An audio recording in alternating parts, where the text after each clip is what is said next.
વડોદરા શહેરમાં રિક્ષા ચાલકોની વિવિધ માંગણીઓને લઈને આજે લવલખી મેદાન ખાતે રિક્ષા યુનિયનો દ્વારા વિરોધ પ્રદર્શન યોજાયું હતું. મોટી સંખ્યામાં રિક્ષા ચાલકો અને સામાજિક કાર્યકરો આ આંદોલનમાં જોડાયા હતા. વડોદરાના લવલખી મેદાન ખાતે વિવિધ રિક્ષા યુનિયનોના આગેવાનો અને રિક્ષા ચાલકો એકત્ર થયા હતા. રિક્ષા ચાલકોનો આક્ષેપ છે કે શહેરમાં ખાનગી બાઇક પર મુસાફરોને બેસાડી ગેરકાયદેસર રીતે મુસાફરી કરાવવાના કારણે તેમના રોજગાર પર સીધી અસર પડી રહી છે અને આવકમાં સતત ઘટાડો થઈ રહ્યો છે. રિક્ષા ચાલકોનું કહેવું છે તે આ મુદ્દે તેઓ અનેક વખત સરકાર અને સંબંધિત તંત્ર સમક્ષ રજૂઆતો કરી ચૂક્યા છે, છતાં હજુ સુધી યોગ્ય કાર્યવાહી કરવામાં આવી નથી. તેમણે ગેરકાયદેસર મુસાફર પરિવહન સામે કડક કાર્યવાહી કરવાની માંગ કરી હતી. આંદોલન દરમિયાન રિક્ષા ચાલકોએ રિક્ષાના ભાડામાં વધારો કરવાની પણ માંગ ઉઠાવી હતી. તેમનું કહેવું છે કે મોંઘવારી, ઇંધણના વધતા ભાવ અને જાળવણી ખર્ચને ધ્યાનમાં રાખીને ભાડામાં સુધારો કરવામાં આવે, જેથી તેઓ પોતાનું ગુજરાન યોગ્ય રીતે ચલાવી શકે. રિક્ષા યુનિયનોએ સરકારને તેમની માંગણીઓ અંગે વહેલી તકે નિર્ણય લેવા અપીલ કરી છે. જો યોગ્ય પગલાં નહીં ભરવામાં આવે તો આગામી દિવસોમાં વધુ ઉગ્ર આંદોલનની પણ ચીમકી ઉચ્ચારી છે. ભાવ વધારાને લીધે ખૂબ હેરાન પરેશાન છે રિક્ષા ચાલકો.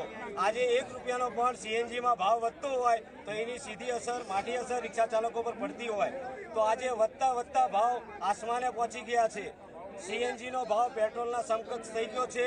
એટલે હવે રિક્ષા ચાલકોએ વિચારવાનું છે કે અમારી રિક્ષા પેટ્રોલથી ચલાવી કે સીએનજીથી ચલાવી. આપણે સીએનજી અપનાવ્યું હતું પ્રદૂષણ મુક્ત થવા માટે અને સસ્તો હતો, પરંતુ અમદાવાદ શહેર હોય, બરોડા હોય કે ગુજરાતભરની અંદર હોય કે ભારત દેશની અંદર પ્રદૂષણ મુક્ત થવી સારી બાબત છે, પરંતુ એ સીએનજીનો ભાવ એટલી હદે ના થઈ જવો જોઈએ કે પેટ્રોલના સમકક્ષ થઈ જવો. આજે રિક્ષા ચાલકોને પોસાતું નથી. બીજી બાજુ રિક્ષા ચાલકોના ભાડામાં પણ વધારો કરવામાં નથી આવ્યો. સરકાર દ્વારા હજુ એનું જાહેરનામું બહાર પાડવામાં આવ્યું નથી, તેથી રિક્ષા ચાલકો વધારે ભાડું લઈ શકતા નથી.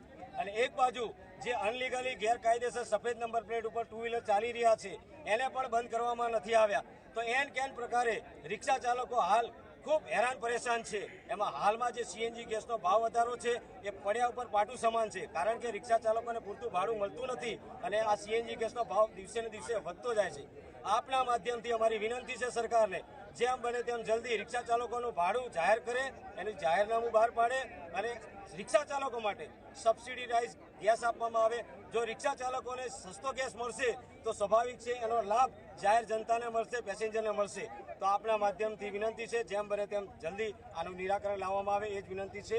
આ બધા જ રિક્ષા ચાલકો રોજ કમાઈને રોજ ખાનાર વર્ગ છે. આ કોઈ પૈસાદાર નથી. જ્યારે અદાણી કંપની મોટી કંપની છે, અરબો ખરબોની કંપની છે, તો એને રાતોરાત જો ભાવ વધારો કરવો પડતો હોય તો આ સામાન્ય રિક્ષા ચાલકો છે, શા માટે આ લોકોને હેરાન પરેશાન કરવામાં આવે છે? આનો ન્યાય મળવો જોઈએ અને ન્યાય માટે આ સૌ કોઈ ભેગા થયા છે. આમાં જેમ બને તેમ જલ્દી પગલાં લેવામાં આવે, એ જ વિનંતી છે. રિક્ષા ચાલકો કે જે મીટરથી અને શટલથી ધંધો કરતા હતા, પણ આ ઓલા ઉબરની લાલચમાં અને અહીંયા ભારત ટેક્સીનો બી અમે વિરોધ કર્યો છે. દરેક ઇન્ડિયનો મારી સાથીદાર જો વિજયભાઈ અમદાવાદથી આવ્યા છે અને મારી પહેલાં ઇન્ટરવ્યૂ આપ્યું છે. હું ગાય રેલીમાં તો લેટ પડ્યો છું, એટલે અમે ઓલા ઉબેરનો તો ટોટલ વિરોધ કરીએ છીએ અને એ કાયમ માટે બંધ થઈ જવું જોઈએ. મીટર અને શટરથી ધંધો ચાલવો જોઈએ. આખા ગુજરાતમાં અમારી આ માંગ છે.